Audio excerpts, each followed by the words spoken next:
Bueno, en esta clase vamos a ver la primera parte de estados de agregación de la materia, que sería gases. ¿Mm?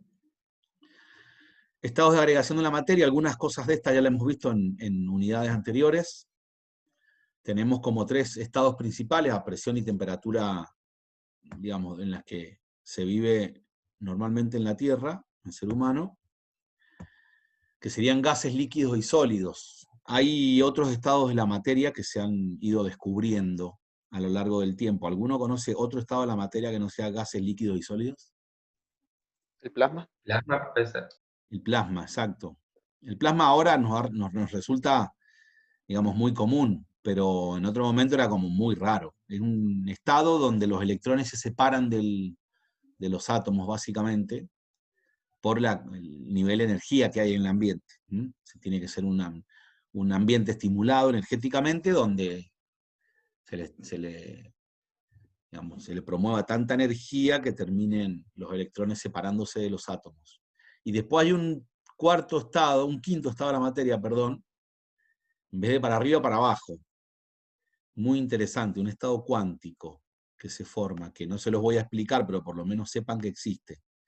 ¿Saben cómo se llama? El condensado de Bose-Einstein. Muy bien, ¿quién fue ese? José. José, muy bien, muy bien. Condensado de Bose-Einstein, de Bose-Einstein. Si se llama Einstein, bueno, Bose obviamente también fue quien predijo y quien lo teorizó, pero Einstein, imagínense que ese señor vivió a principios del siglo pasado. 1905 estaba presentando la teoría de la relatividad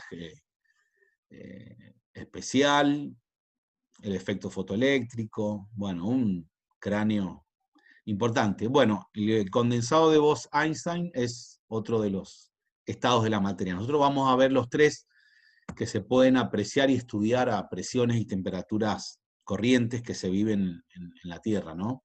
Presiones bajas y temperaturas bajas. Bueno, acá están todos los temas, eso no es lo importante. Lo importante es entender que estos tres estados de la materia se basan fundamentalmente, tienen que tener presente que lo que nosotros a nivel macroscópico vemos son manifestaciones microscópicas energéticas, ¿no? ¿Por qué un estado está, una sustancia está en estado sólido, en estado líquido, en estado gaseoso? Tiene que ver con las relaciones energéticas entre las moléculas.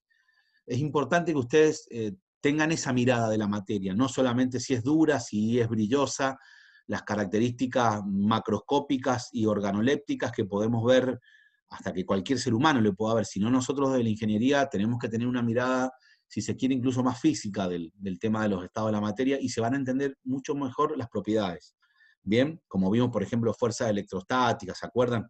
Las fuerzas intermoleculares, bueno, tenemos que verlo desde ese punto de vista nosotros, porque desde acá nosotros podemos después predecir propiedades o podemos entender por qué funcionan o cómo funcionan ciertas combinaciones entre elementos, entre compuestos, a partir de entender cómo son las moléculas y las fuerzas entre ellas. ¿Bien? Bueno, tenemos entre moléculas fuerzas que se manifiestan por sus cargas, que se llaman electrostáticas.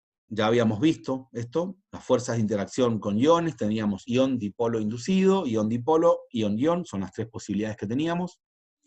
En el caso de no tener iones, teníamos fuerzas de dispersión de London, que son las de dipolo inducido, con muy baja energía. ¿Se acuerdan esas que se inducían los dipolos a partir del encuentro de las nubes electrónicas, pero que eran dipolos momentáneos, no eran permanentes? Después tenemos la de dipolo-dipolo inducido, un dipolo induce el dipolo de una molécula no polar, también momentáneo, y el otro es permanente. Y los dos dipolos permanentes, las fuerzas dipolo-dipolo, entre ellas están las fuerzas puente de hidrógeno, que son de las más energéticas que podemos ver. ¿Bien? Fuerza de interacción con iones, bueno, cuando una carga puntual, un ion, tiene que tener carga para ser un ion, interacciona con moléculas neutras, induce un dipolo permanente en la nube electrónica de la molécula. Esto estaba en el PowerPoint, me pareció interesante volver a pasarlo, aunque sea rápido, para que nos volvamos a situar en ese lugar, ¿no? Induce un dipolo permanente en la nube electrónica de la molécula. Esta interacción es mayor mientras más grande sea la carga neta del anión cation en cuestión. Esto es importante. La fuerza es más grande, es mayor, la interacción, mientras más carga tenga, más carga neta. O sea, un cation más 1 tiene una cierta interacción, y un cation más 2 tiene una interacción bastante más enérgica, más fuerte. ¿Bien? Este tipo de fuerzas es el que permite explicar la disolución de compuestos iónicos en solventes polares como el agua. Eso se llama solvatación. Básicamente hay un reordenamiento de las moléculas de forma que la orientación espacial haga que queden situados del lado, supónganse, el que está en la cara positiva del catión, tenemos todas las cargas negativas de la otra molécula, que es la molécula polar. Y la terminan rodeando, terminan produciéndose interacciones electrostáticas entre ellas, y se produce la separación definitiva del catión, en este caso supónganse el cloruro de sodio, el cloruro por un lado, que es un anión, y el catión sodio por el otro, y las moléculas de agua rodean tanto al catión sodio como al anión cloruro, porque se orientan de la forma inversa. Las fuerzas de Van der Waals serían las nubes electrónicas de las moléculas pueden polarizarse generando pequeños dipolos. Son fuerzas que tienen una energía bastante menor, ¿no? Los dipolos instantáneos dan origen a la fuerza de dispersión de London, ¿se acuerdan? Dipolo inducido, dipolo inducido. Los dipolos se ordenan de forma tal de maximizar la atracción electrostática. Hay una norma en la naturaleza que siempre la van a cumplir, la naturaleza, que va a buscar la disposición tanto espacial como la combinación, de forma tal que gaste la menor cantidad de energía. Siempre se busca, la naturaleza busca el estado entre los cuales gaste la menor cantidad de energía, de todas las posibles, ¿sí? Entonces, bueno, esto pasa lo mismo. Se ordenan de forma tal de maximizar la atracción electrostática, eso implica un menor gasto de energía. Estas interacciones son las más débiles de todas las fuerzas intermoleculares, la fuerza de Van der Waals. Aparecen debido a la interacción entre una molécula, especie, ion, con sus vecinos. Pueden ser una molécula polar, una molécula apolar, o un ion. Se diferencia de las fuerzas intramoleculares dentro de la molécula, o interatómicas, las cuales describen el enlace químico entre átomos. Permite explicar el comportamiento macroscópico de la materia. Existen tanto fuerzas de atracción como también fuerzas de repulsión. Es importante determinar la polarizabilidad. ¿Se acuerdan esa palabra que nos costaba tanto decir? Bueno, hay moléculas que son más fácilmente polarizables, otras no. Hay moléculas que directamente están polarizadas. La facilidad con lo cual se puede distorsionar la distribución electrónica de un átomo o molécula neutra para generar un dipolo. Eso sería la polarizabilidad. ¿Bien? Es la facilidad con la que se puede distorsionar la nube electrónica. Tenemos las fuerzas puente de hidrógeno, que se enmarcaban en qué tipo de fuerzas intermoleculares. Bueno, ahí los dice, dipolo-dipolo. Son las de mayor intensidad de las dipolo-dipolo.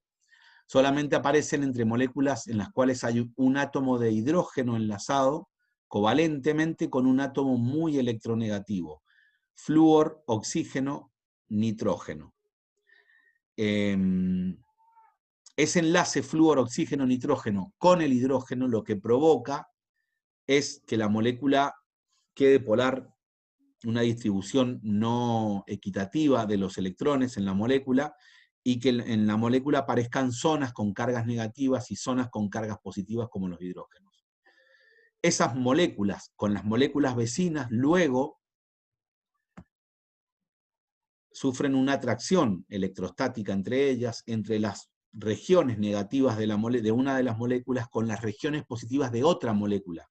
Por eso se llama fuerzas intermoleculares. Si ustedes ven acá la definición, ha hablado solamente de los átomos que están enlazados dentro de una molécula, pero no es ese el enlace puente de hidrógeno. El enlace puente de hidrógeno es el que se forma entre un hidrógeno que está de forma terminal acá en una de las moléculas con una parte negativa de otra molécula. ¿Bien?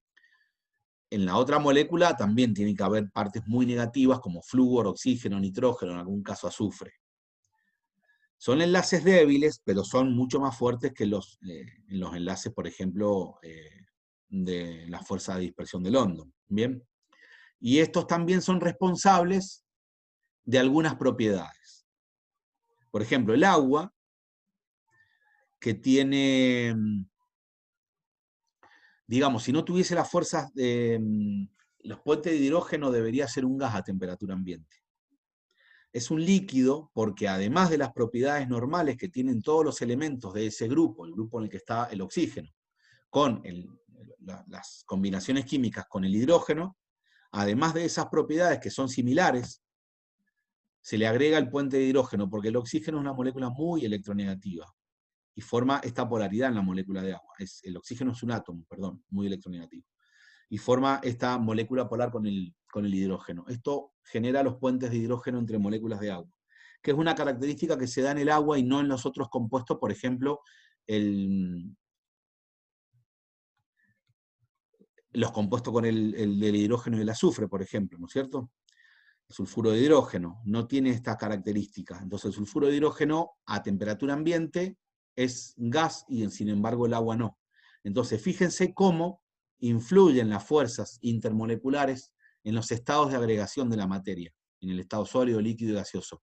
Tanto que una molécula similar a otra puede ser un gas y la otra puede ser un líquido. ¿Por qué? Porque para pasar del estado líquido al gaseoso se necesitan romper estas fuerzas electrostáticas. En el caso de que no existan, es una energía que no se precisa porque no existe la fuerza de atracción electrostática, pero en el caso de que exista, es una energía extra que debemos aportar a esta masa para hacerla que estas moléculas pasen al estado gaseoso. Bueno, eso determina que el agua sea líquida a presiones y temperaturas ambientes y el sulfuro de hidrógeno sea un gas. Esto me está molestando un poquitín. Voy a ver si lo puedo correr para allá. Bueno, tampoco porque no sé dónde ponerlo. Es muy, muy grande. Bueno. Estados de la materia. En la naturaleza existen 3 estados en los cuales puede encontrarse un sistema material, ya lo vimos, a presiones y temperatura corriente, sólido, líquido y gas. Cada estado posee características y propiedades diferentes como consecuencia de las fuerzas de interacción existentes entre las distintas moléculas que lo forman. Hemos venido hablando un poquito de eso. En general, los 3 estados pueden interconvertirse entre sí. Son transformaciones físicas denominadas cambios de estado o cambios de fase. Las moléculas de una sustancia en el estado sólido, en el estado líquido o en el estado gaseoso son exactamente las mismas. Lo que cambia son, obviamente, la energía del sistema y demás propiedades termodinámicas, pero sobre todo la interacción entre las moléculas, las fuerzas que interactúan entre ellas. No siempre tenemos confinamiento exterior, tipo un recipiente cerrado con un émbolo que nos está ejerciendo presión externa. No siempre, muchas veces sometidos a la presión atmosférica tenemos elementos o sustancias que son líquidos, otros que son sólidos, otros que son gaseosos. Tiene que ver con estas interacciones entre las moléculas. Bueno, las características son bastante conocidas. En el estado sólido tenemos una forma constante, en el estado líquido la forma no es constante, es variable. La forma la adopta la del recipiente que la contiene, pero no totalmente. Eso es importante, entender el líquido. Tiene la forma del recipiente que la contiene, pero bueno, no toma todo el volumen. Esa sería así la respuesta correcta. No tiene todo el volumen, pero sí la forma del recipiente que la contiene. Y el gaseoso, la forma es variable. Bien, esa sí toma lo que sería el volumen del recipiente que lo contiene. El volumen es constante en el sólido, también es constante en el líquido, y en el gaseoso no es constante, es variable. La rigidez, los sólidos son rígidos, los líquidos no, y los gaseosos tampoco. La fluidez, los sólidos no fluyen, los líquidos fluyen y los gases también, por eso se les llama fluidos. Cuando uno habla de fluidos, se está hablando en general de líquidos y gases. Otras características, bueno, entre tantas, los sólidos son resistentes a la deformación, los líquidos tienen una superficie libre, plana y horizontal, que sería la superficie en contacto con la atmósfera, ¿no es cierto? Que por más que el recipiente lo mueva y le cambie el plano, la superficie en contacto con la atmósfera, si está abierto, se va a mantener plana siempre. Y si está cerrado el recipiente, lo mismo. Bien, por efecto de la atracción gravitatoria. Los gases son compresibles y expansibles. Los líquidos son casi incompresibles y los sólidos directamente no son compresibles. Digo casi porque se pueden comprimir los líquidos, pero tan poquito que se los considera que casi no. ¿Bien? Además de estos tres estados, ya vimos, tenemos el plasma, en que la materia está formada por una mezcla de núcleos atómicos y electrones, están separados. El plasma constituye, miren si será importante que nosotros estudiamos los tres estados, pero en el universo tiene el 99% de la materia en forma de plasma. Pues en él se encuentra toda la materia del Sol y las estrellas, ¿no? A temperaturas de miles y millones de grados. Vamos al estado que nos ocupa hoy, que es el estado gaseoso. Presión de los gases y su medición. La presión se define como una fuerza por unidad de área, ¿sí? La fuerza ejercida por unidad de área. Esa es la presión. Según la segunda ley de Newton, la fuerza es igual a la masa por la aceleración, o lo que sería la constante de la gravedad. Fuerza igual masa por aceleración. Bien. Tenemos un barómetro a la izquierda, un dibujo, un barómetro de mercurio. Vamos a ver las unidades de presión. Si nosotros ponemos un tubo con vacío adentro, y lo posamos invertido sobre un recipiente con mercurio, el mercurio va a subir como si fuese por capilaridad, sube inmediatamente por el tubo hasta un cierto nivel, hasta un cierto punto, una cierta altura. ¿A qué se debe esa subida del mercurio por ese tubo? A la presión atmosférica externa. La presión atmosférica hace presión sobre la superficie del líquido de mercurio. Ese líquido, por esa presión, tiende a subir por el tubo que está en vacío, está al vacío, y sube hasta una altura que iguala la presión externa. Si no, seguiría subiendo. Si tuviéramos un tubo de 10 metros de alto, el mercurio va a subir siempre hasta una misma altura, no va a subir más, porque esa altura equivale a la presión atmosférica, es una equivalencia. ¿Y cuánto sería eso? 760 milímetros, o sea, no llega a 1 metro. 1000 milímetros sería 1 metro, en este caso llega a 76 centímetros de mercurio. Esa sería la presión que ejerce el mercurio sobre ese punto, que también es equivalente a la presión que ejerce la atmósfera, que sería, imagínense ustedes, si pudiésemos ver los gases que hay sobre nuestra cabeza, 100, 200, 300, 400 kilómetros de atmósfera que tenemos sobre nuestra cabeza, sería la presión que ejercen esos gases sobre nuestra cabeza, o el peso de esos gases en nuestra cabeza. Esa es la presión atmosférica. Agustina pregunta si el PDF que nos va mostrando no lo subieron. No, todavía no. Esta es una presentación en PowerPoint, todavía no lo subo. Lo subo enseguida cuando termine, ahí se lo subo. Así que vayamos viendo de la pantalla de último. La unidad del Sistema Internacional de Presión se llama Pascal, que es Newton por metro cuadrado. Básicamente son las unidades del Sistema Internacional. La unidad de presión ejercida por una columna de mercurio de 1 milímetro de altura a 0 grados Celsius se conoce como milímetro de mercurio, que es proporcional o es casi igual que un Torricelli.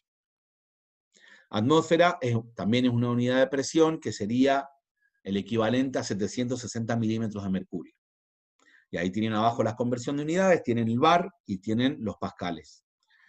El pascal es quizás lo menos intuitivo de todos, pero bueno, es la unidad determinada por el Sistema Internacional, por el Newton y por el metro cuadrado. Básicamente tiene que ser así. Una atmósfera equivale a 101.325 pascales. Bueno, Torricelli hizo el experimento del que le contaba el mercurio, con vacío. El mercurio se elevó hasta 76 centímetros del nivel del recipiente de mercurio, y eso equivale a la presión atmosférica. Entonces él se dio cuenta que la presión atmosférica es equivalente a 76 centímetros de mercurio. O sea, 76 centímetros de mercurio ejercen la misma presión que 300 kilómetros de gases que hay sobre nuestras cabezas. Imagínense lo denso que es el mercurio y lo muy poco denso que resulta el aire. Bien, bueno, ahí están de nuevo las equivalencias. Por ejemplo, si queremos convertir atmósferas a milímetros de mercurio, tenemos 2,5 atmósferas. Hacemos factor unitario, lo que hacemos acá es multiplicar y dividir por un valor equivalente. 760 milímetros de mercurio es equivalente a una atmósfera, entonces lo podemos colocar acá, de tal forma que tenemos en el denominador lo mismo que queremos simplificar en el numerador, y la unidad que nos va a quedar va a ser milímetro de mercurio, y así construimos los factores unitarios que hagan falta hasta tener nuestra respuesta. 2,5 atmósferas multiplicado por 760 milímetros de mercurio dividido por una atmósfera me da 1900 milímetros de mercurio. Ahí está la equivalencia entre pascal y milímetros de mercurio. Recuerden que es también igual a una atmósfera. Y ahí nos termina quedando 0,8 pascales en milímetros de mercurio. Bueno, un matraz equipado de manómetro. Tubo cerrado, acá tiene vacío. Es como, acá no se ve, pero está cerrado este tubo acá, tiene vacío. Acá hay una columna de mercurio que va variando de acuerdo a la presión que hay acá adentro. Presión del gas sobre la superficie de mercurio, fíjense. Miden la distancia que hay entre las dos superficies, la de los dos lados de ese tubo en U. Se mide el delta H y ahí se puede sacar la equivalencia con la presión. Ahí vamos a ver cómo, pero fíjense, la presión del gas en el matraz es proporcional a la diferencia de alturas entre los niveles del líquido en el manómetro delta H. Acá tenemos, para medir, esto sería un instrumento para medir la presión sin tener justamente un manómetro donde guiarnos, se puede medir de esta forma. Son los experimentos que se empezaron a hacer en el siglo XVII, XVIII. Tenemos las escalas termométricas. Acá no le puse la equivalencia, pero después se lo paso. Es bastante sencillo de entender para convertir uno con otro, que siempre nos complica muchísimo para convertir. Bueno, acá están las relaciones comunes, pero por ahí no nos acordamos si es 1.8, si es, bueno, 9/5, no nos acordamos muy bien cómo es, pero yo les explico después cómo hacer. Fíjense, tenemos la escala Celsius. La escala Celsius se basa en el punto de ebullición del agua y el de fusión del agua a presión atmosférica, presión de una atmósfera. Tiene que estar en la superficie del mar, digamos, no tiene que tener ninguna altura. Ahí tenemos una presión de una atmósfera. Medidos ahí, el agua funde a 0 grados y tiene su punto de ebullición a 100. Esta diferencia entre 100 y 0 está dividida en 100 partes. Por eso se llama centígrada, porque está dividida esa primera escala en 100. En 100 intervalos iguales, que de ahí sigue para arriba y siguen para abajo. La escala Kelvin también está dividida en cada 100 grados, tiene las mismas divisiones que la escala Celsius. Por eso la escala Celsius y la escala Kelvin son centígradas, las dos. El Fahrenheit no. La escala Fahrenheit, fíjense que el punto de fusión del agua, que en escala Celsius es 0, en Fahrenheit es 32. O sea, el agua, digamos, se hace hielo, o al revés, el hielo se hace agua líquida a 32 grados Fahrenheit. Y el punto de ebullición del agua, que en escala Celsius es 100, en Fahrenheit es 212. Entonces, no son 100 grados de diferencia. ¿Ven? Son 180. Entonces acá lo han dividido en 180 partes y la escala Celsius en 100. Esa es la gran diferencia entre una y otra. No solamente los puntos de partida, el punto de fusión y el punto de ebullición del agua, sino en la cantidad de partes en la que está dividido ese intervalo. ¿Bien? Y por eso es la diferencia. La relación entre las dos temperaturas, si quiero averiguar una temperatura en Kelvin y la tengo en Celsius, lo que tengo que hacer es sumarle 273,15. Porque esta es como si estuviese desfasado esa cantidad, 273,15, del cero del agua. Y la escala, para averiguar un grado Fahrenheit, si tengo el Celsius, lo multiplico por 1,8 y le sumo 32. Esa sería la primera equivalencia. Bueno, después, si necesitan sacar un Celsius y tienen un Fahrenheit, pasan esto para el otro miembro, aplican la matemática y ahí resuelven. ¿Bien? Profe, Sí. ahí le habían hecho una duda al chat y yo tengo la misma duda. Bien. El 15, lo que es 300,15 la diferencia. ¿Es despreciable? Porque las profes no Depende. lo usan en cuenta. Bien. Si vos estás midiendo, digamos, tus saltos de temperatura son de 500 grados, imagínate que punto 15, qué sé yo, sería un grado dividido 5, un poco más, 6, no tiene ni sentido, es muy despreciable. Ahora, si vos estás tomando diferencias de temperatura de 0,7 grados y tenés que hacer una conversión y no contar los punto 15, estás influyendo muchísimo en la medición. Siempre todo en la ingeniería tenemos que entender la exactitud y la precisión de las medidas. Entonces, en cosas muy gruesas, cuando estamos hablando, supónganse, de metros cúbicos de agua, que vos le pongas 2 mililitros más, 2 mililitros menos, es insignificante. Pero si estás hablando de apenas varios mililitros y no tomás en consideración algunos otros, sí. Así que siempre tienen que aplicar criterio en eso. Si les obligan o les dicen tal dato, sí lo ponen. Por defecto, pónganlo punto 15. Pero si ustedes ven que es a grueso y que están hablando de diferencia de temperatura de 350 grados, y bueno, ya les digo, el punto 15 no va a ser tanto problema. ¿Está bien? Bueno, entramos a Boyle. Acá en el análisis de lo que serían las relaciones de las variables termodinámicas con los gases propiamente dicho. ¿Qué hizo Boyle? Encerró un gas en un tubo en forma de U, o J en este caso, cerrado por un extremo. A ver. Ah, bien. ¿Ven? Y ahí tiene mercurio. En este caso, las dos superficies del mercurio están en el mismo nivel. Lo alcanzan a ver, no está muy preciso el dibujo, pero más o menos se entiende. Acá hay 100 mililitros. Él determinó el volumen que había acá en estos tubos, porque el gas, acuérdense que es compresible, no puede medir el volumen del gas solamente, tiene que medir el volumen del tubo, de esta fracción de tubo. Hay 100 mililitros. Después, ¿qué hizo? Adicionó 760 milímetros de mercurio. Habíamos visto en el experimento de Torricelli que 760 milímetros de mercurio equivalían a la presión de una atmósfera. O sea que acá sería duplicar la presión atmosférica, porque acá, al tenerlo abierto, lo que estamos haciendo es igualando la presión atmosférica. Esto sería la presión atmosférica. Esta y esta.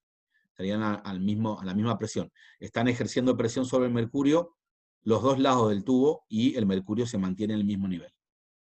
En este caso, al agregar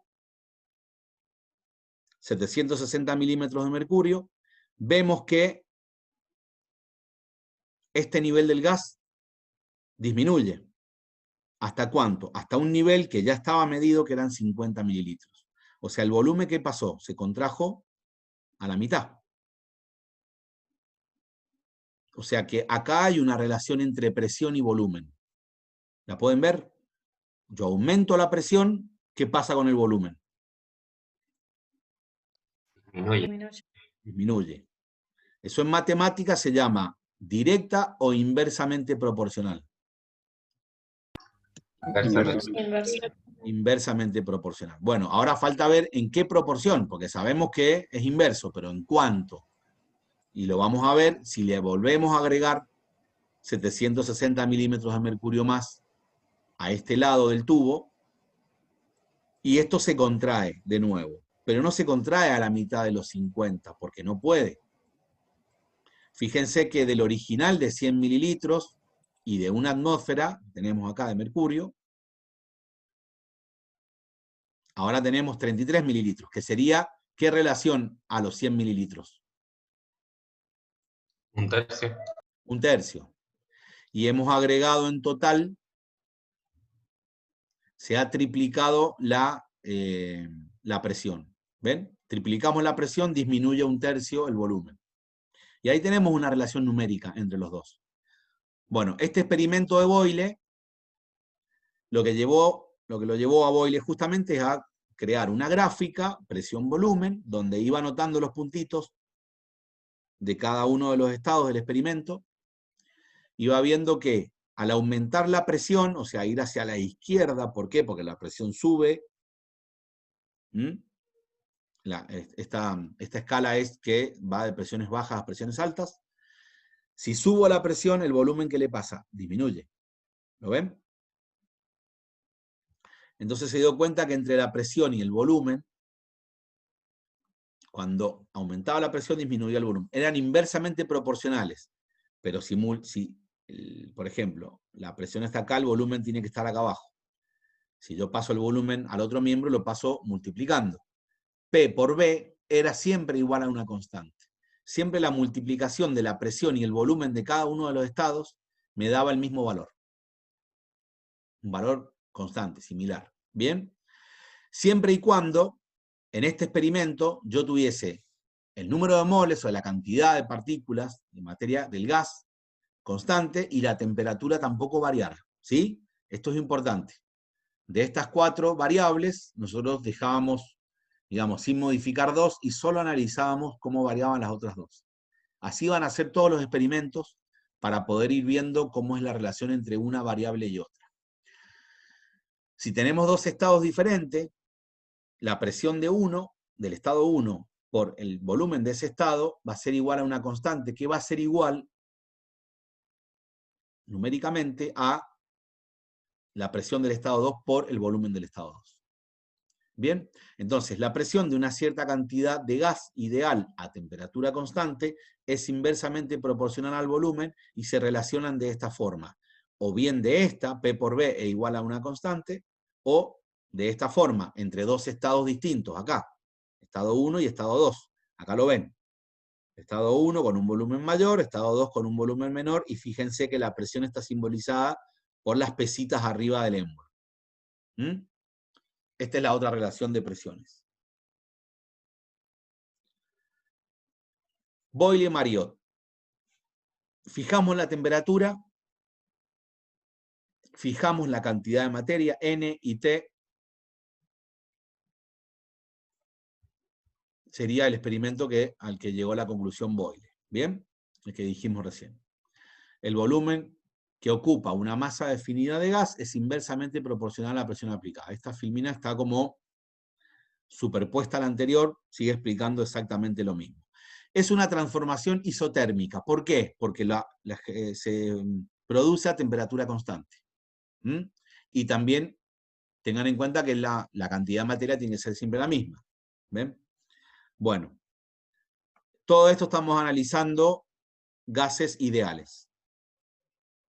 Ya vamos a ver a qué se le considera un gas ideal. Después vino Charles y Gay-Lussac por lados distintos, que después se unificó, hicieron una teoría muy similar. En realidad 2, la primera ley de Charles y la segunda. Acá lo que compararon fue básicamente el volumen y la temperatura. A presión constante y a cantidad de materia constante, a N constante. ¿Sí? Entonces vieron que cuando aumentaban la temperatura, el volumen aumentaba. Lo podemos imaginar nosotros. Tenemos acá un recipiente con la misma cantidad de moléculas que en el estado 2, con la misma presión, que es una misma pesita. Sin embargo, calentamos esto y, digamos, en algún caso puede cambiar de estado, puede pasar a vapor, y lo que va a hacer es, estas moléculas que están acá van a chocar muchas más veces contra las paredes del recipiente, van a ejercer más presión, y el émbolo va a subir hasta que se igualen las presiones, la interna con la externa. Lo que no ha cambiado es la presión externa, eso es importante que lo entendamos. Lo que dice presión constante es la presión externa.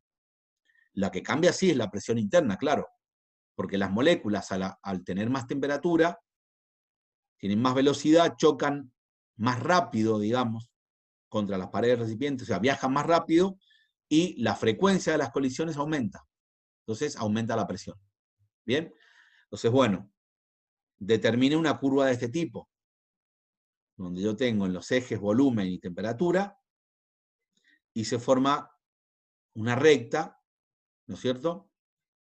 Que si la extrapolamos, porque nadie ha llegado acá, no se puede llegar acá, todos los gases y las sustancias que se han hecho experimentos de esto, creo que están acá se puede ver, para masas iguales, fíjense, dióxido de carbono, oxígeno, oxígeno. Son distintas masas y en algún caso distintos compuestos.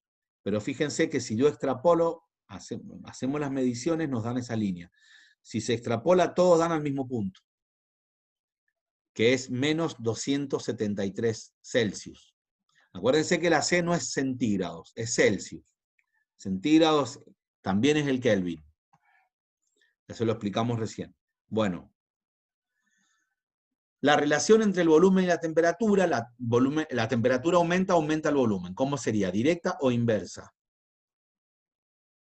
Directa. Directa. Y está expresado así. Fíjense, volumen y la temperatura tienen una relación directa.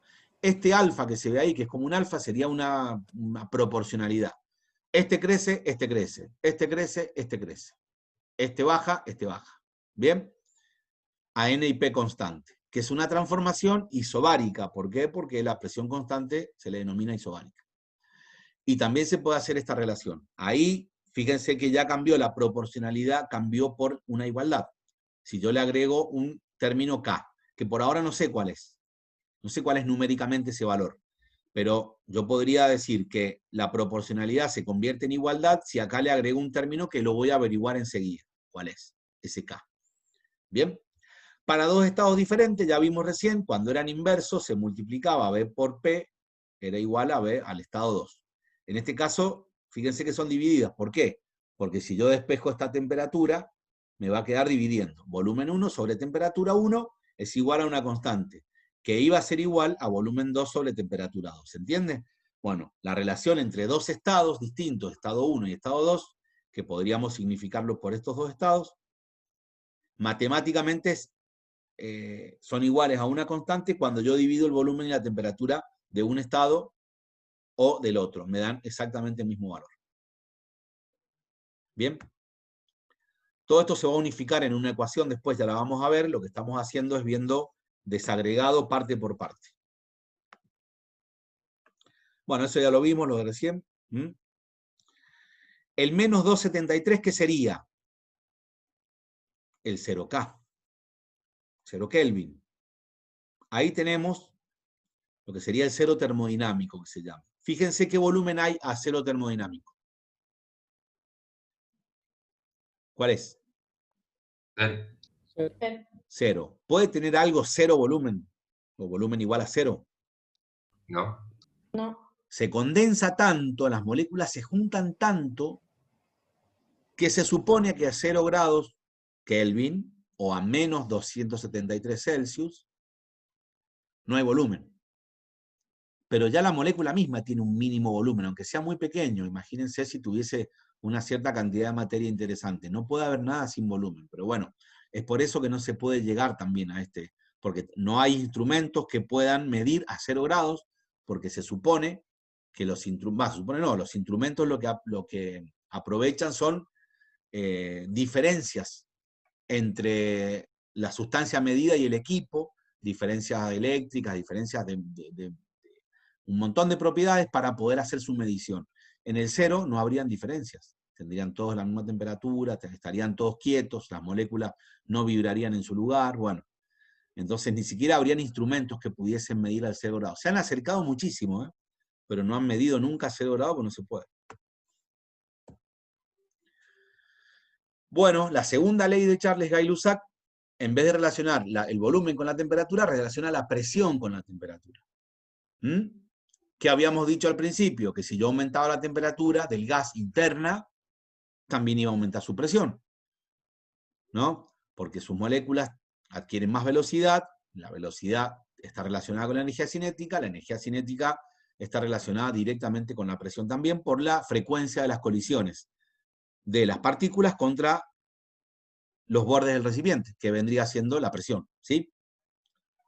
Una cosa como que lleva a la otra. Bueno, si yo lo tengo en hielo, voy a tener una presión, y si está el agua en ebullición, fíjense, la presión ha aumentado. Entonces, aumenta la temperatura, aumenta la presión. ¿Qué relación hay? Directa. ¿Lo ven? Igual que la del volumen con la temperatura. Entonces también nos da una recta que va de este tipo hasta el 0, y ahí se supone que tiene presión 0. Pero bueno, no se ha llegado.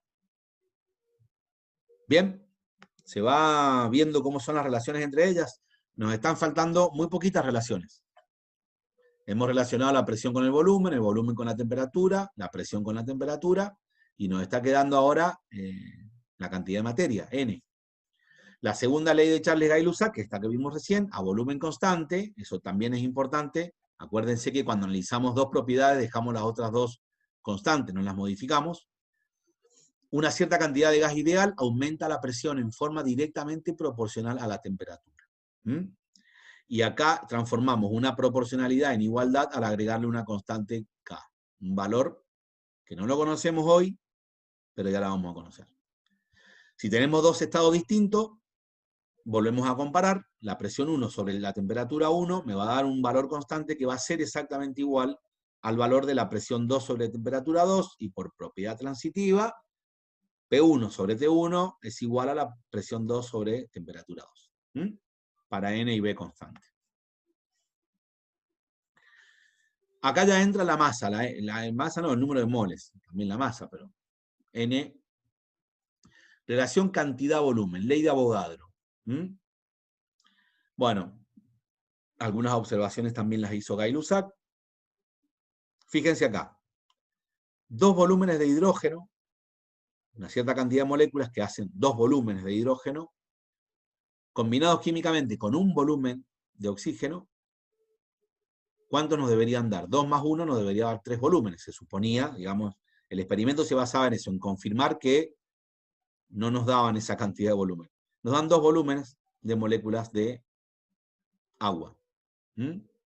Entonces dijeron, bueno, acá algo está pasando. No son aditivos, no se suman directamente un volumen con 2 volúmenes. Las hipótesis de Avogadro. Interpretó la ley de los volúmenes de combinación, volúmenes iguales de gases a la misma temperatura y presión contienen el mismo número de moléculas. Esta parte es súper interesante y súper importante. Esto les va a servir para su trabajo profesional, ¿no? Volúmenes iguales de gases. No sabemos la cantidad de materia que hay, pero sabemos que a volúmenes iguales de gases a la misma temperatura y presión contienen el mismo número de moléculas. Fíjense que tienen que tener la misma temperatura y la misma presión, porque alguno por ahí podrá decir, bueno, yo tengo dos recipientes del mismo volumen, de 10 litros, y he hecho la misma cantidad de dos gases distintos en uno y en el otro, pero le agrego un poquito más a uno, ¿tendría el mismo volumen de recipiente? No, pero ahí la presión sería mayor, porque cuando le estoy agregando N, la presión aumentaría. Habría más moléculas para chocar contra las paredes. Entonces, volúmenes iguales de gases a la misma temperatura y a la misma presión contienen el mismo número de moléculas. Ya vamos a ver, porque esto sale de la ecuación de gases ideales, pero ustedes sepan que 22,4 litros de cualquier gas, contienen 6,023 por 10 a la 23 moléculas a la misma presión y temperatura, ¿no es cierto? ¿Que sería cuánto? ¿Ese número qué número es? El número de Avogadro. Número de Avogadro. Y es el número que indica también qué cantidad de materia. Átomos. Sí, pero ¿qué cantidad de materia? Mol. Mol. Un mol. Entonces, el volumen de un mol a presión atmosférica y 0 grados Celsius es 22,4 litros. Las condiciones tienen que ser 0 grados Celsius o 273,15 grados Kelvin y una atmósfera de presión. Si varío alguna de esas dos condiciones ya no ocupa el mismo volumen. Acuérdense que si varío una de las propiedades cambia la otra, ¿bien? Las variables. Entonces, BMN, ¿qué sería? Volumen molar normal. Volumen porque estamos midiendo esa propiedad. molar porque es un mol, y normal porque está en esas condiciones. CNPT lo van a ver muchas veces, condiciones normales de presión y temperatura, 0 Kelvin y una atmósfera, ¿está bien? A 0 Kelvin y una atmósfera, un mol de cualquier gas tiene 22,4 litros. Por eso dice litros por mol, porque es un volumen molar. Bien. Vamos a tomarnos... Che, la verdad que lo he hecho rápido. Profe, Che. dijo Va. 0 Kelvin, ¿no serían 273? No, 0 Celsius, me equivoqué si dije Kelvin. A ver, 0 Celsius, perdón, no sé, no, viste que por ahí te perdés. 0 Celsius, no Kelvin. No.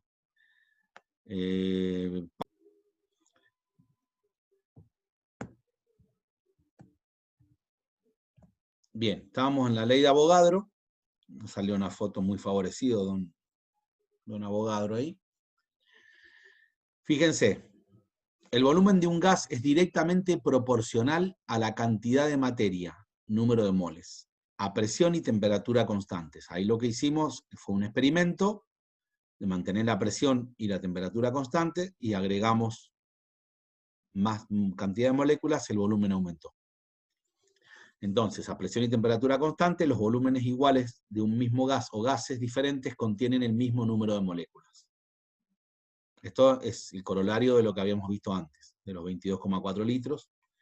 Entonces, entre el volumen y la cantidad de materia expresada en moles hay una proporcionalidad a temperatura y presión constante que se manifiesta con esta ecuación. El volumen, la proporcionalidad se cambia por una igualdad al agregarle esta constante. Para cualquier gas a presión de una atmósfera y temperatura de 273 Kelvin, el volumen es igual a 22,4 litros. Fíjense lo que es la gráfica, volumen y cantidad de materia expresada en moles, es una gráfica, una recta con una cierta pendiente. La pendiente va a ser K. Ahora tomamos todas las leyes y las combinamos. Ley de Charles-Gay-Lussac, hipótesis de Avogadro, ¿se acuerdan? Bueno, juntamos todas. Boyle-Mariotte, la relación entre el volumen y la presión es inversamente proporcional. La ley de Charles, entre el volumen y la temperatura, que es directamente proporcional. Y la ley de Avogadro, que sería la relación entre el volumen y la cantidad de materia, también directamente proporcional. Si tomamos en consideración como referencia el volumen, podríamos decir que el volumen es directamente proporcional a N, directamente a la temperatura e inversa a la presión. Fíjense que acá mantenemos lo que es la proporcionalidad, no le damos la igualdad todavía. Ustedes piensen en esta ecuación cómo cambia directamente a esta ecuación. Si en esta yo despejo la P, lo tendría que llevar como denominador, acá. Pero fíjense que acá ya sí le hemos agregado el término de igualdad y no proporcionalidad, porque también se le ha agregado R. ¿Bien? Esta R era la constante de proporcionalidad que teníamos en todas estas ecuaciones. Cuando las pasábamos a igualdad le poníamos una K, acá ahora le hemos dado el valor o el nombre de R, la denominación. Entonces nos queda una ecuación que interpreta los gases ideales de esta forma. Presión por volumen es igual a número de moles por R, que es la constante universal de los gases, por la temperatura. Numéricamente son iguales, y dimensionalmente también. La utilidad de la ecuación de los gases ideales es que en ella se relacionan 4 variables, presión, volumen, número de moles y temperatura, que describen a un gas en una serie de condiciones. Conocidas 3 de estas variables, se puede calcular la cuarta. R es una constante que no varía porque es constante universal. Hay constantes particulares de cada gas, pero en este caso, al tener el número de moles y al saber las otras variables termodinámicas, podemos calcular cualquiera de las otras. Acá aparece la constante universal de los gases, que si uno la despeja, estaría expresada en términos de presión por volumen sobre número de moles temperatura, y ahí salen las unidades. Presión atmósfera, por ejemplo, volumen puede ser en metro cúbico, litro, N pueden ser en moles, kilomoles, temperatura en Kelvin. Entonces tenemos atmósfera litro, acá le falta un dividido, o está bien acá, -1, sobre mol Kelvin. ¿Bien? Ese es el valor, 0,082, que es el valor que en general se usa, más usado de todos. Si atmósferas litros lo expresamos como joule, fíjense que acá el reemplazo es atmósfera por litro, lo reemplazamos por joule. Ya cambia el valor numérico a 8,314 joule sobre mol Kelvin. Tiene el mismo valor si hablamos de metros cúbicos, pascales, mol Kelvin. Nada, estos son valores estándar que los pueden encontrar en los libros o en internet cuando los busquen. Tiene que ver con las unidades que estemos usando. Bien, los valores van a cambiar de acuerdo a las unidades que estemos usando. Entonces, la constante universal de los gases se compone de 4 variables y una constante. ¿Sí? Esto sirve para hacer una primera estimación de los gases, de las variables termodinámicas que nos falten averiguar, y en general no dan exactamente igual que la medición en la realidad. Por ejemplo, si estuviésemos averiguando, no sé, la presión, no nos va a dar exactamente igual, pero nos va a dar lo suficientemente estimativo como para que de ahí hagamos algunas consideraciones y podamos ajustar la realidad a lo que nos dio la idealidad. Si esa misma fórmula de los gases nosotros la analizamos en dos estados distintos, en el estado 1 y en el estado 2, podríamos ver que para el estado 1, la presión 1 por el volumen 1 va a ser igual a N por R por T1, y fíjense que los subíndices solo están en la presión, el volumen y la temperatura. ¿Por qué? Porque se ha cambiado de algunas variables, pero no se ha cambiado ni la cantidad de materia, y R es constante. Entonces no tiene subíndice, porque es la misma. Bueno, si la expreso de esta forma, paso la temperatura dividiendo, me quedaría que la presión por el volumen sobre la temperatura del estado 1 va a ser igual a la cantidad de materia por R. Lo mismo con el estado 2. Cantidad de materia por R. Como es la misma cantidad de materia y como R es una constante, yo puedo decir que si esto es igual a esto, que es lo mismo que esto, que es igual a todo este término, podríamos igualar ambos miembros, digamos. Y nos quedaría una relación entre las tres variables termodinámicas, que además de la cantidad de materia definen el estado del sistema, entre dos estados diferentes. Conociendo un par de variables de acá, en este caso tendríamos que conocer 5, podríamos averiguar la sexta. Si hacemos el cambio de un estado al otro, sabiendo la presión original, el volumen original, la temperatura original, por ejemplo, podríamos averiguar la presión final, sabiendo el volumen al que llegamos y la temperatura en la que se analiza el estado 2. ¿Bien? Esta es la relación con la ley de los gases ideales, la ley de ecuación de estado, para el estado 1 y el estado 2. Fíjense acá, tomamos vamos a ver qué relación hay con la densidad molar de los gases. Tomamos la ecuación de estado, presión por volumen igual a N por R por T. Sabemos que el número de moles es igual a la masa sobre el peso molecular o a la masa molar, por eso salen las 2M acá, el peso molecular. Por ejemplo, si estamos hablando del hidrógeno, tenemos la cantidad de materia expresada en gramos, y abajo serían 2 gramos por mol. Si yo divido gramos por mol, me va a quedar mol, que sería la unidad de N. ¿Bien? Entonces, N es igual a masa por peso molecular o masa molar por RT. Despejo P, paso el volumen dividiendo, y me queda masa sobre volumen por RT sobre masa molar. Desplazo la masa molar acá, y puedo analizar qué pasaría acá, masa sobre volumen. La masa sobre volumen es el concepto de densidad. ¿Bien? Si estamos hablando de un mol, este sería la densidad molar. Bueno, también lo podemos expresar así para gases. La presión es igual a la densidad por RT sobre la masa molar. Esta variación de la ecuación de estado nos sirve para calcular, para resolver ejercicios en algún caso donde no nos den ni la masa, no nos den el número de moles y nos den la densidad molar. La ley de Dalton de las presiones parciales. La presión de una mezcla de gases es igual a la suma de las presiones que cada gas ejercería si se encontrara solo. A ver, quiero que pensemos esto. Imagínense un recipiente, pongámosle una botella de gaseosa, vacía, donde le agregamos 3 gases, ¿sí? Un poquito de cada uno. La presión total de esa mezcla de gases, y piénsenlo, traten de imaginarlo un poquito, no estamos viendo nada, pero estamos viendo solo las fórmulas. Pero imagínense la botella con 3 gases distintos, mezclados. Obviamente, la difusión hace que las moléculas se mezclen inmediatamente entre una y otra. Bueno, la presión a la que está sometido ese recipiente internamente, la presión de los gases, de la mezcla, es igual a la suma de las presiones, fíjense, que ejercería cada gas si solo lo hubiese metido sin los otros dos. O sea, tengo gas A, gas B, gas C. Bien, meto los 3 en una botella. En otra botella igual, meto el primero, el A, la misma cantidad que metí en la primera botella, pero solo el A.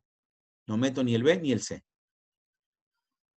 En la botella 2 tendría la presión que ejerce el gas A solo sobre esa botella. ¿Está bien? ¿Me siguen ahí? Sí, profe. Tengo Sí, una profe. tercera botella donde inyecto la misma cantidad de gas B que metí en la primera botella que mezclé todo. Solo el gas B. Mido la presión y me da una presión en la tercera botella. Y en una cuarta botella hago lo mismo con el gas C. La misma cantidad de materia que metí de gas C en la primera botella, pero lo meto solo ahora sin la mezcla de gases, solo el gas C. Mido esas 3 presiones del mismo recipiente original, pero solo con cada uno de los gases. ¿Se entiende? Esas serían las presiones que ejerce cada gas si se encuentra solo. La presión de la mezcla de la botella 1 va a ser igual a la suma de esas 3 presiones individuales. ¿Se entiende? Sí. Bien.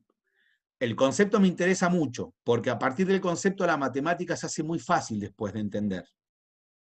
Entonces, de las 4 botellas que tenemos, son todas iguales. La primera tiene una mezcla de 3 gases, con una cierta cantidad de materia cada uno, y las otras 3 tiene solo uno de los gases con la misma cantidad de materia que tiene ese gas en la primera botella. Tenemos 3 presiones individuales, digamos, y una presión de mezcla. La presión de mezcla es igual a la suma de las 3 presiones individuales.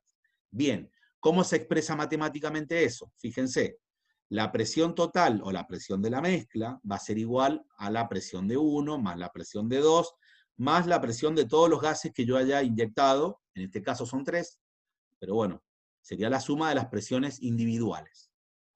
Si yo esto lo descompongo en función de la ecuación de estado, cada una de las presiones parciales, yo podría decir que la presión del gas A, en este caso le dice 1, vamos a decirle 1, el gas 1 que está en la segunda botella solito, sería igual a la cantidad de materia que inyecté por R, por la temperatura a la que está, que son las mismas, es la misma temperatura en todas las botellas, dividido el volumen.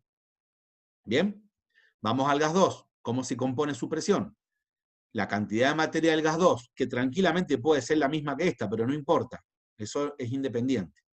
Cantidad de materia que yo inyecté del gas 2 por R, por la temperatura del sistema, porque están todas a la misma temperatura, dividido el volumen. ¿De qué? De la botella 2.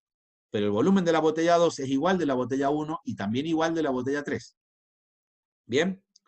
Y el de la botella 3, supongamos que terminamos acá, tenemos la cantidad de materia del gas de 3 por R por T, que es la misma temperatura de estas, dividido el volumen, que va a ser el mismo volumen de las otras, porque he inyectado individualmente cada gas en cada una de las botellas que son iguales. Hasta ahí me siguen. Entonces tenemos RT sobre B, que son comunes a las 3. ¿Qué hago? Saco factor común, RT sobre B. ¿Y qué sumo solamente? La cantidad de materia de cada gas.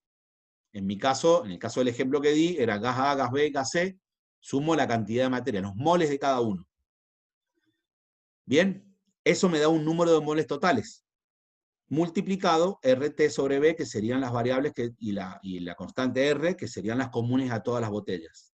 Eso me daría la presión total. Entonces, la presión 1 más la presión 2 más la presión 3, en este caso, sería igual a N total por R por T sobre B. ¿Se entiende? Sí, profe. Perfecto. Ahí tienen. Acá el subíndice está como les di el ejemplo yo.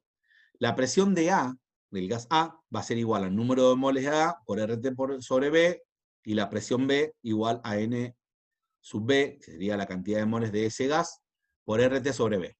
Hacemos lo mismo, sacamos factor común, RT sobre B, y sumamos la cantidad de moles. Eso sería, hasta ahí, sería igual que lo que vimos recién. Ahora, si yo divido la presión de A, esta que tengo acá arriba, por la presión total, fíjense que en los moles la presión total es la suma de los moles de todos los componentes que hay, ¿no es cierto? En cambio, los moles de A son solamente los moles de A, en la presión A. Entonces, ¿qué me queda? Presión A, número de moles de A por RT sobre B, sobre presión total, sería igual a NT, que sería el número de moles totales, esta suma, por RT sobre B. Como estos son iguales, los puedo cancelar, ¿y qué me queda? La presión de A, del gas A, sobre la presión total, es igual a la división entre el número de moles de A y el número de moles totales. Fíjense que es proporcional al número de moles. Entonces, si yo despejo la presión total y la paso al otro miembro, me queda que la presión de A va a ser igual a la presión total por NA sobre NT. NA sobre NT, digamos, el número de moles particular de una de las especies, dividido el número de moles totales, se llama fracción molar. Que esto en integración lo hemos visto bastante. ¿Se acuerdan eso? Sí. Bien, en una mezcla, el número de moles de una de las especies dividido el número de moles totales se llama fracción molar, que va de 0 a 1, ¿no es cierto? Porque el mayor número que podemos tener es NT acá arriba, que sería el número de moles totales. NT sobre NT me daría 1, sería el máximo. Bien, acá me da la fracción molar que va a ir de 0 a 1. La suma de las fracciones de todos los gases que yo eché, en mi caso eran 3, A, B y C, la suma de las fracciones molares tiene que dar 1. Porque sería este valor como denominador y la suma también de los moles individuales arriba. Bien, fracción molar. Bueno, recolección de gases sobre agua. Fíjense, acá tenemos un equipo, un experimento que consta de, bueno, un mechero. Acá tenemos un recipiente con agua, un vaso de precipitado que está invertido, sumergido en el agua.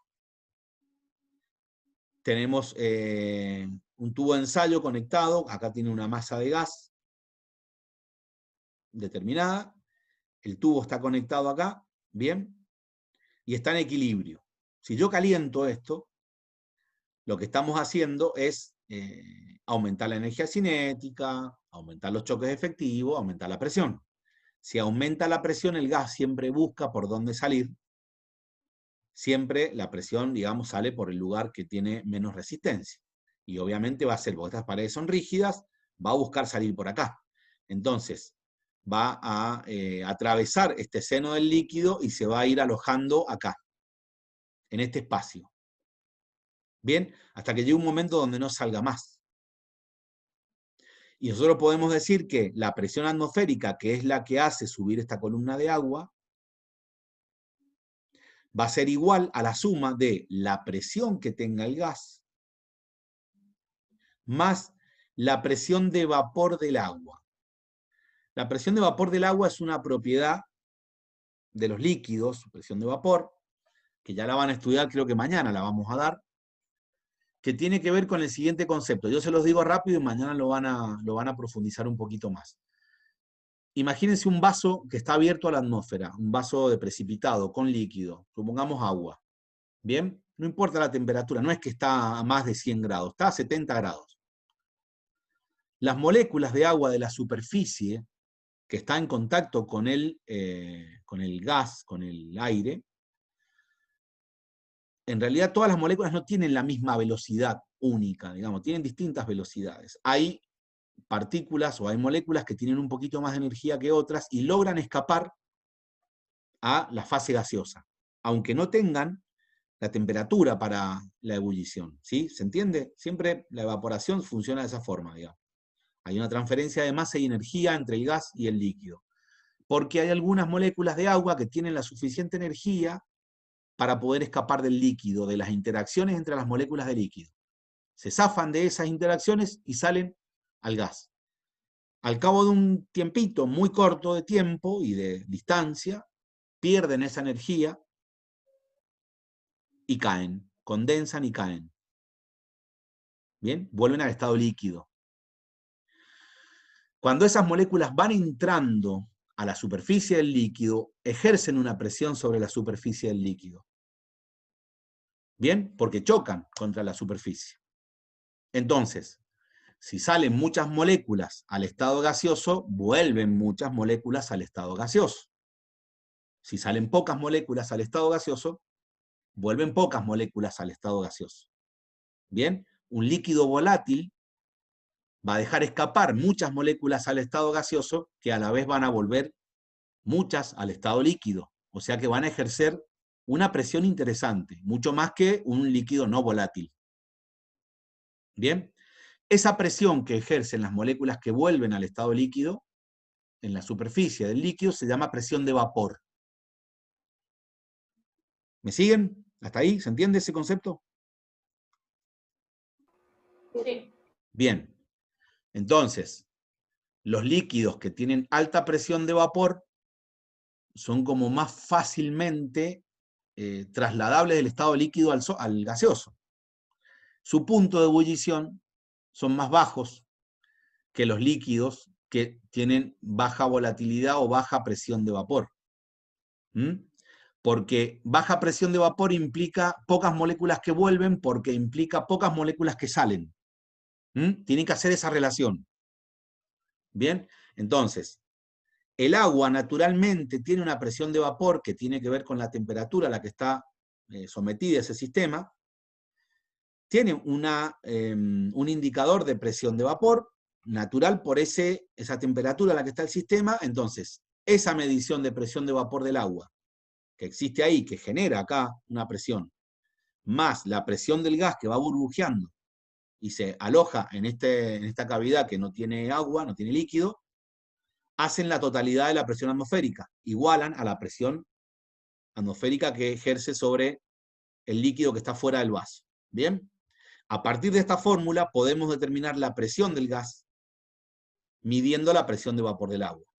¿Cómo hacemos? Despejamos la presión del gas y decimos que la presión atmosférica, que es fácilmente medible, menos la presión de vapor del agua, que es una variable que se mide con la temperatura a la que está el sistema, eso nos da la presión del gas ahí, en esa cavidad. ¿Bien?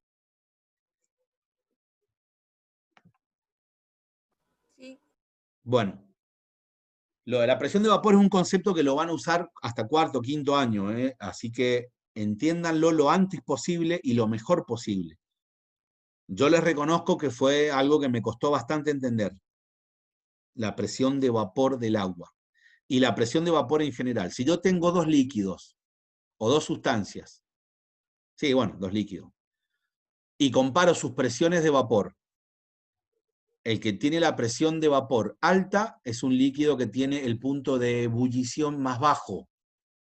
Porque acuérdense, presión de vapor alta quiere decir muchas partículas que presionan sobre la superficie porque muchas moléculas salieron a la fase gaseosa. Es un concepto que al principio cuesta entender un poco, pero lo van a usar mucho, es muy, muy útil. Y ahí viene el concepto de volatilidad también. ¿Bien? Bueno. Ahora, la última parte es la teoría cinético-molecular, que en realidad se debería haber empezado por esto. La teoría, la teoría se basa en la teoría cinética molecular. Nosotros no la desarrollamos demasiado. En el libro puede estar un poco más desarrollada. Pero es básicamente una teoría que va explicando los fenómenos que ocurren con la presión, con la temperatura, con el volumen, pero por medio de las interacciones entre las moléculas, las velocidades, las energías cinéticas. Entonces tiene un formulerío, tiene un análisis que es muy distinto a lo macroscópico que nosotros podemos ver, tipo haciendo el experimento con las botellas. Eso es macroscópico. Estas son consideraciones moleculares, de qué pasa con la velocidad de tal molécula, cómo se desarrolla, qué número está asociado a la energía cinética. Bueno, vamos a ver. Las leyes de los gases ideales ayudan a predecir el comportamiento de los gases, pero no explican lo que ocurre a nivel molecular y qué ocasiona los cambios que se observan en el mundo macroscópico. Por ejemplo, ¿por qué un gas se expande al calentarlo? Nosotros lo vemos, sabemos que si calentamos un gas se expande, pero no sabemos por qué sucede. ¿Bien? La teoría cinético-molecular lo explica de una forma muy matemática, se incorpora la mecánica estadística, la matemática estadística, y explican estos fenómenos. Bernoulli imaginó que los gases estaban formados por partículas en movimiento continuo que chocaban contra las paredes de los recipientes que las contenían. Entre 1850 y 1880, Maxwell, Clausius y Boltzmann desarrollaron la teoría cinético-molecular de los gases. La teoría cinética se fundamenta en las siguientes suposiciones.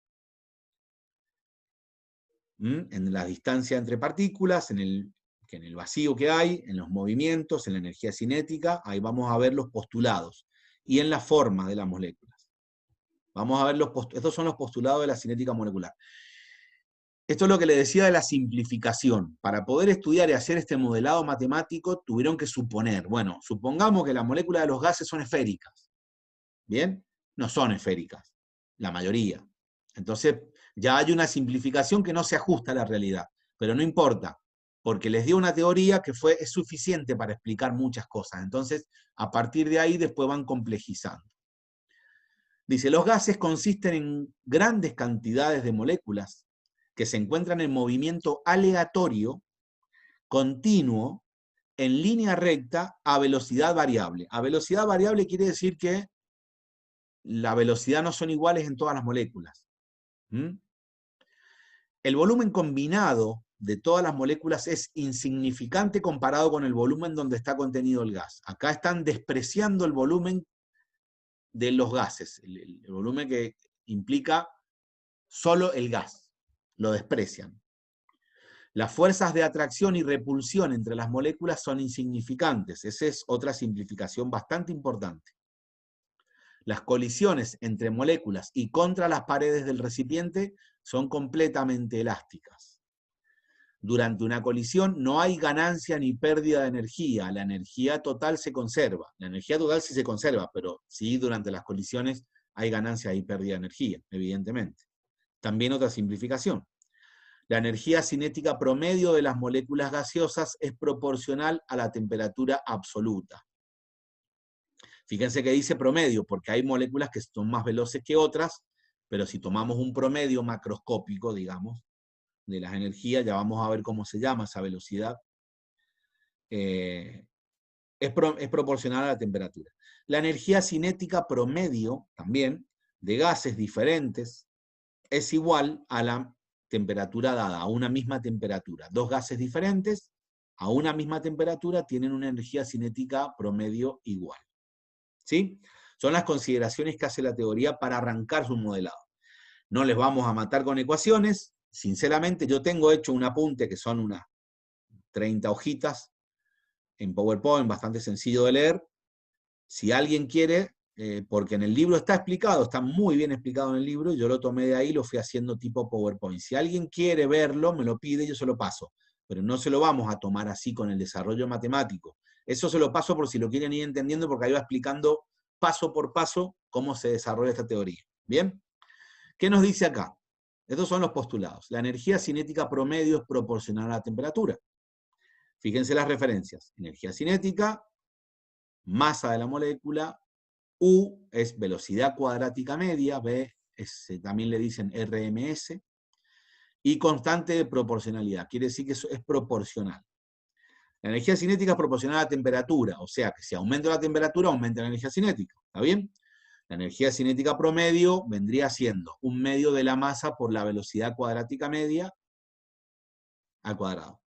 esta rayita acá quiere decir que es la velocidad cuadrática media. ¿Por qué les digo esto? Porque, les insisto, las moléculas no tienen todas la misma velocidad, pero se saca un promedio.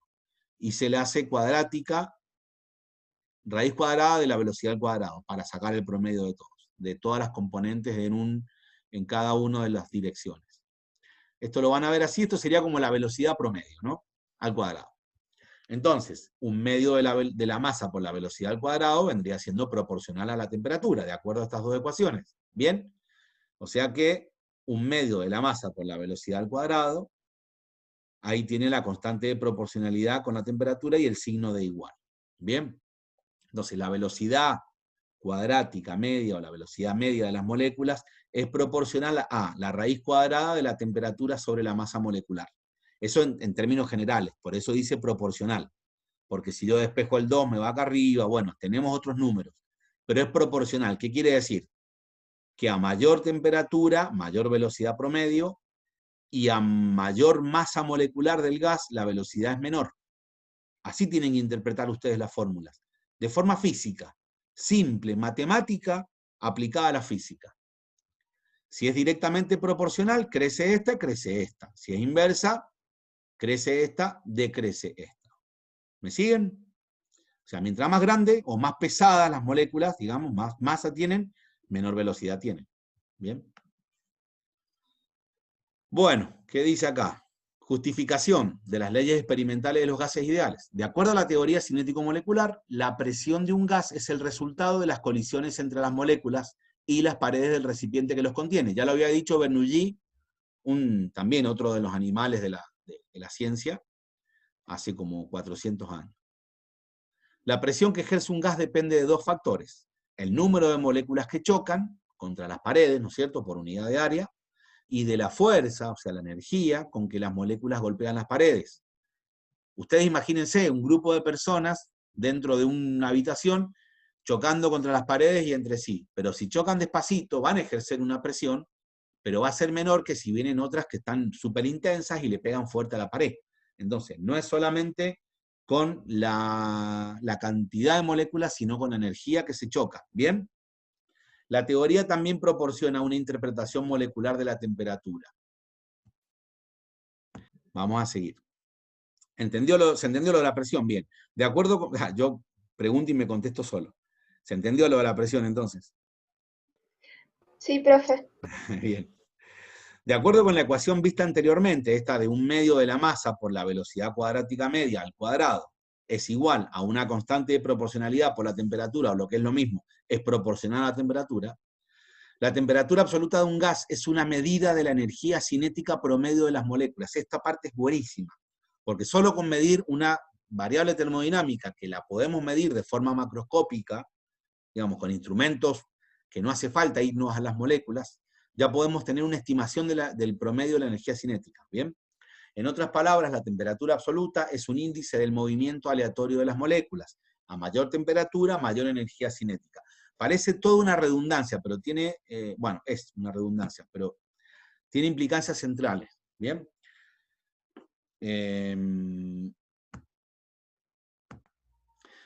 Modelo molecular para la ley de Boyle. Acuérdense que el volumen y la presión eran inversamente proporcionales a cantidad de materia y temperatura constantes. El aumento de la presión exterior, fíjense que acá estamos hablando de la presión exterior, origina una disminución del volumen que supone el aumento de choques de las partículas con las paredes del recipiente, aumentando así la presión del gas.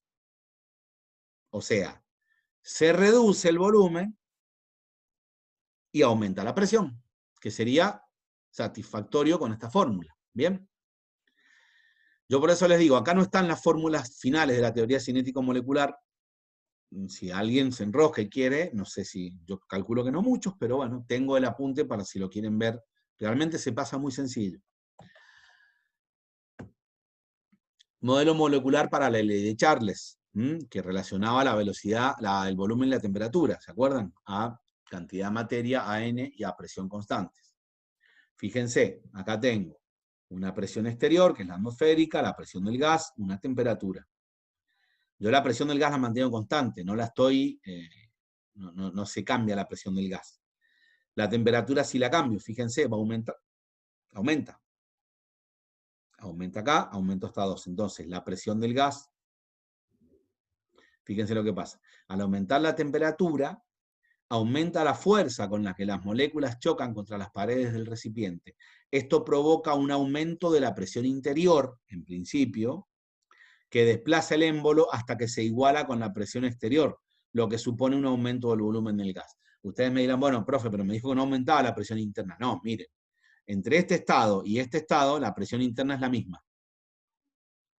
Lo que varió fue, porque fíjense que está en equilibrio con la presión atmosférica.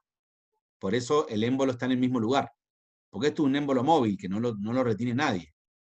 Pero ¿qué pasa? En este estadio intermedio sí, cuando aumenta la temperatura, las moléculas aumentan su velocidad, su energía cinética promedio, chocan más veces con más energía, aumentan la presión, el émbolo se va hacia arriba hasta que este volumen, que es mucho más grande que este, iguala y compensa el aumento de la energía cinética. Entonces la presión sigue siendo, en este caso, la misma que la atmosférica. ¿Bien? Bueno, ahora la ley de Avogadro, también vista desde la teoría cinético-molecular. Yo tengo un recipiente, acuérdense, un émbolo móvil que solo se mueve por diferencias de presión o choques de las moléculas, y la presión atmosférica, que es la que está ejercida desde afuera hacia adentro. Inyecto una cantidad de partículas extra a las que habían. Esa cantidad de partículas hacen que la presión interna aumente y se llegue a un equilibrio con la presión constante. Si lo miran en el estado inicial y final, las presiones son constantes, pero lo que ha obligado a esta presión mayor en un estadio intermedio es a que el émbolo suba hasta que el volumen y la distancia que tengan que recorrer las moléculas para chocar una pared y de nuevo a la otra, hacen que compense la cantidad de moléculas nuevas que hay.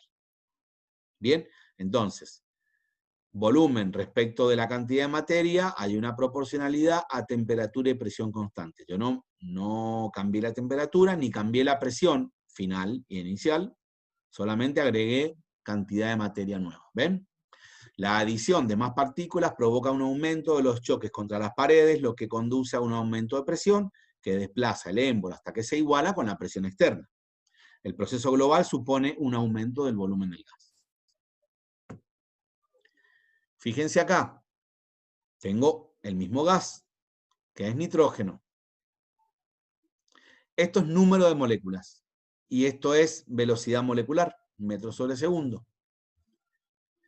A 100 Kelvin tengo una distribución donde la mayoría de las moléculas se agrupan en torno a una cierta velocidad molecular, por ejemplo, 250, supongamos. El promedio de la velocidad está por acá, porque esta es su curva. Muchas moléculas agrupadas en muy poca diferencia de velocidad. ¿Ven lo que les decía? Que algunas tienen más energía, más velocidad que otras. Pero bueno, esto es lo que aporta la teoría cinético-molecular, porque esta forma de considerar a un gas como una suma de un montón de cosas individuales es interesante. Fíjense que acá hay moléculas que tienen 700 metros sobre segundo y acá hay moléculas que casi están paradas. Bueno, se saca un promedio, ¿no? ¿Qué pasa si aumento a 300 Kelvin la temperatura? O sea, 3 veces. Y se achata la curva, se aplana, ¿pero por qué? Porque la distribución y la media se gira hacia la... se corre hacia la derecha, hacia un lugar de mayor velocidad.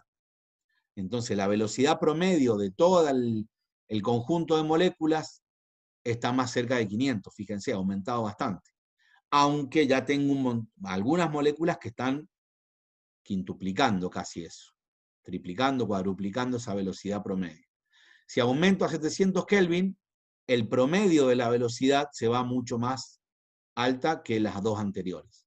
Eso también influye en que la curva se aplane. ¿Qué sería? Que hay muchas moléculas ya con bajas velocidades y también hay muchas con altas velocidades. Pero el promedio, fíjense que siempre se ha corrido hacia la derecha a medida que aumenté la temperatura. ¿Bien? Hay otro cuadro también, que no lo tengo acá, que habla de gases distintos. Los gases con mayor velocidad son los gases más de peso molecular más bajo. Después en el libro está eso. La teoría cinética de los gases permite investigar el movimiento molecular con más detalle. Suponga que se tiene un mol de moléculas en un recipiente. A temperatura constante será constante la energía cinética promedio. Eso es importante. Y, por ende, la velocidad promedio. Es en un momento determinado cuántas moléculas estarán en movimiento a una velocidad particular. Para responder estas preguntas, Maxwell analizó el comportamiento de las moléculas de los gases a distintas temperaturas y obtuvo las curvas de distribución de velocidad de Maxwell para un gas ideal a temperaturas distintas. El pico de cada curva representa la velocidad más probable. A temperaturas más elevadas, la curva se aplana, más moléculas están a velocidades mayores. Esto es efusión. Difusión y efusión. Bien, fíjense. Yo les voy a leer y ustedes me dicen de los dibujitos de abajo cuál es una y cuál es otra. Difusión es la mezcla gradual de las moléculas de un gas con moléculas de otro gas en virtud de sus propiedades cinéticas. La difusión constituye una demostración directa del movimiento aleatorio. Siempre ocurre desde una región de mayor concentración a otra menos concentrada. ¿Bien? Y la efusión sería el escape de moléculas de un gas a través de un orificio pequeño hacia un espacio evacuado, vacío. ¿Cuál sería la de difusión y cuál la de efusión? La primera es la de fusión, la otra la de difusión. Bien. Efusión a la izquierda, difusión a la derecha. La difusión es una propiedad de los gases. Cuando yo pongo en contacto dos gases en el mismo recipiente, se produce una difusión inmediata. Y la difusión es una de las propiedades que, digamos, para medir la entropía, uno dice, bueno, el desorden máximo que es que estén todas mezcladas. La medida del desorden es la entropía. Entonces, si yo mezclo, lo que estoy haciendo es aumentando la entropía. Graham propuso una ley de efusión. Y piensen lo siguiente, ¿se acuerdan cómo era la relación entre la velocidad o la energía cinética y la masa molecular de las moléculas? ¿Directa o inversa? Directa. ¿Moléculas más pesadas eran más rápidas o más lentas? Más lentas. Más lentas. Entonces es inversa. Bien, fíjense acá.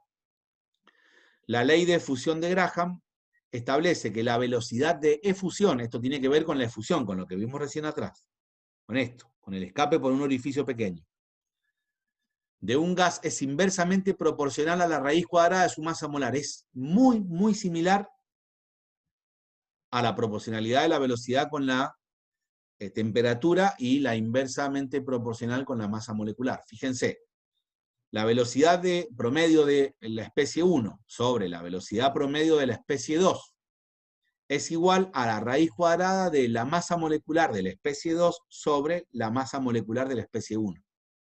Bien, o sea, partículas con mayor masa molecular tienen menor velocidad de efusión que las de menor masa molecular. Bien, los globos llenos de helio se desinflan más rápido que los que están llenos de nitrógeno. ¿Por qué? De acuerdo a lo que acabamos de ver. por la masa molar. Claro, ¿qué masa molar tiene la molécula de nitrógeno? 14. No. ¿Cuántos átomos tiene 28. la molécula? 28. 28. ¿Y el hidrógeno? 2. 2. Bueno, saquemos la relación. Supongamos que el hidrógeno es 1 y el nitrógeno es 2. Hagamos No sé. esta relación y matemáticamente nos da perfecto. La masa, miren, velocidad 1 con velocidad 2 está afectada por un factor de proporcionalidad que sería esto. La masa 2, que es 28 sobre 2, son 14, raíz cuadrada de 14 es un número mayor que 1. Entonces, la velocidad de 1 siempre va a ser mayor que la velocidad, si esto lo paso para este miembro, va a ser mayor que la velocidad de 2.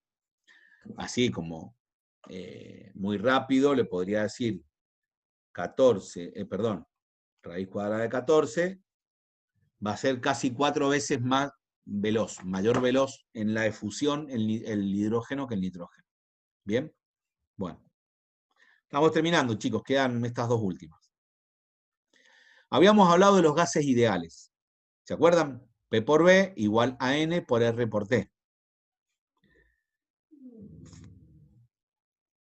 ¿Qué pasó? El perro está peleando en los sueños. Fíjense acá. P por B igual a R sobre RT. Fíjense, ¿esto qué sería? 1. Esta sería la recta del gas ideal, la predicción del gas ideal, para presiones que van de 0 a 1000 atmósferas. Acá lo mismo, P por B sobre RT, para presiones que van de 0 a 1000 atmósferas, pero acá tenemos distintos gases y acá distintas temperaturas para el mismo gas. ¿Esto qué sería? Interpretémoslo como la desviación de la idealidad. Cada centímetro o cada parte que me estoy alejando de esta línea punteada, estoy alejándome de la idealidad, de la predicción que hacía la ecuación de estado de los gases. P por B es igual a N por R por T. Y acá lo mismo. Este sería la línea punteada, lo que se predice que va a ser un gas ideal y lo que en la realidad sucede. Fíjense, en cuanto a temperaturas, la mayor desviación de la idealidad, ¿a dónde se da? A los 200 Kelvin. Sí, acá miren cómo está. Bueno, acá obviamente se va todo de la idealidad porque tiene una temperatura tan alta, pero fíjense este de 1000, que este sí es parecido a lo que sería el gas ideal. A temperaturas bajas, de 300 para abajo, fíjense la desviación de la idealidad, también es muy alta. 300 Kelvin más o menos, perdón, estas son atmósferas. 300 Kelvin, fíjense lo que es la temperatura baja, acá me tenía que dirigir, perdón.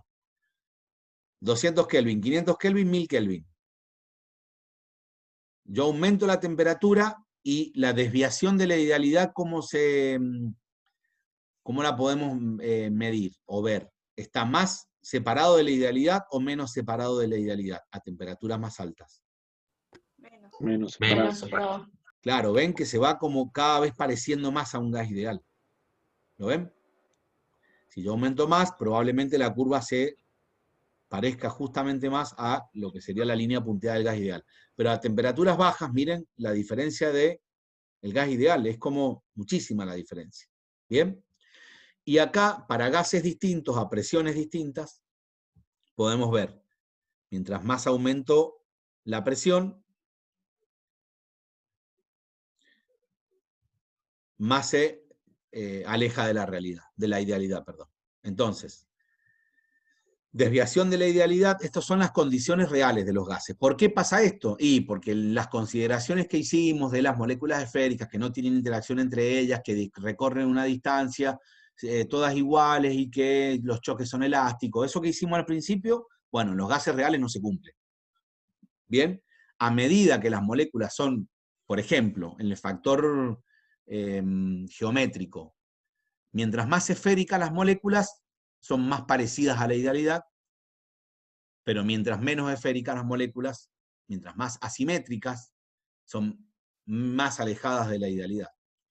A altas temperaturas, porque ahí sí, porque bueno, los choques, porque las moléculas casi no tienen interacción entre ellas, porque están con mucha energía, entonces se van pareciendo cada vez más a la idealidad.